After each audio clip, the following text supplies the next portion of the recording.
મારી યુટ્યુબ ચેનલમાં નવા બ્લોગમાં. તો શું કરવા ડાયો તો આવી જશે.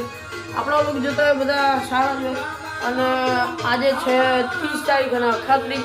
તો બધા ધરતીપુત્રોને ખૂબ ખૂબ શુભેચ્છાઓ. અને અત્યારે જો જેકે ટીમ્બાના ગીતો ચાલે. ચા નાસ્તો લઈને આવ્યો હતો અને અહીંયા ઊભો ઊભો બ્લોગ બનાવું કારણ કે ને ચાર્જિંગમાં ફોન મૂક્યો. બાકી આપણે જોતા રહો આગળ બ્લોગ. અને આપણો બર્થડેનો બ્લોગ આવી ગયો તો ફટાફટ એ જોઈ લો. હાલો ઘણા અઠવાડિયું હોય ને મેં બ્લોગ નહીં મૂક્યો. અઠવાડિયાનો ગેપ રાખ્યો અને હવે ને અઠવાડિયાની હવે ડેલી આવશે. સો ગાઈસ અત્યારે ને આપણા લાલભાઈ રહેતા હતા ને એમણે નવું ઘર લીધું પોતાનું. તો કોંગ્રેચ્યુલેશન ને એટલે એમને ઘરનો સામાન બદલાવવા આપણે આવ્યા છીએ. તો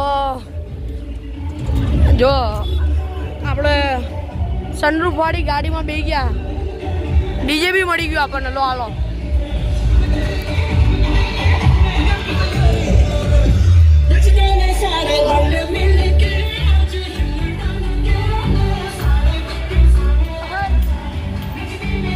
જો કેટલો બધો સામાન હે.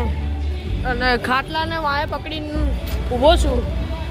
અને આનું પણ આપણે રીલ્સે બનાવીએ કે પણ નહીં બનાવી. ખોટું ઊંધો મિનિંગ કાઢ્યા બધા. તો જો હું તમને કહી તો દઉં. મને મારી મેના રાણી એવું કીધું કે સનરૂફવાળી ગાડી લઈને આવજે. હું આવી ગયો સનરૂફવાળી ગાડી લઈને. લો ફ્લેટ નીચે પહોંચી જશે ને આવા જો લાલભાઈએ ને બધો સામાન લઈ જાય ને આપણે ક્યાંક અહીંયા ત્રીજે માળે ચડાવવાનો. લિફ્ટ વગર ચડાવવાનો. ને હું શું કાઢું છું બધું એક એક કરીને. તો કોંગ્રેચ્યુલેશન લાલભાઈ. Thank you.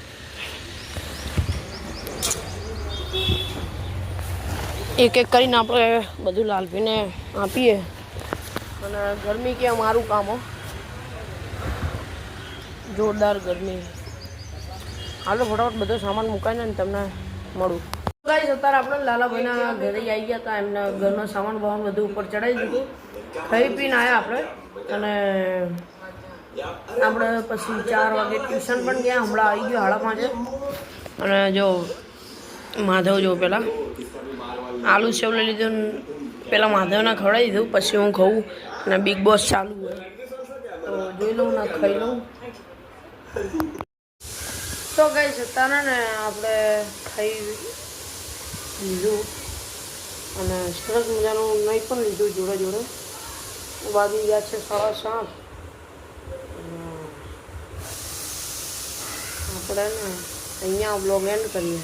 તો તમને આ બ્લોગ ગમે તો લાઈક કરજો, શેર કરજો, સબસ્ક્રાઈબ કરજો. જય મામાદેવ, જય શ્રી કૃષ્ણ, જય ઠાકર, જય દ્વારકાધીશ, જય શ્રી રામ.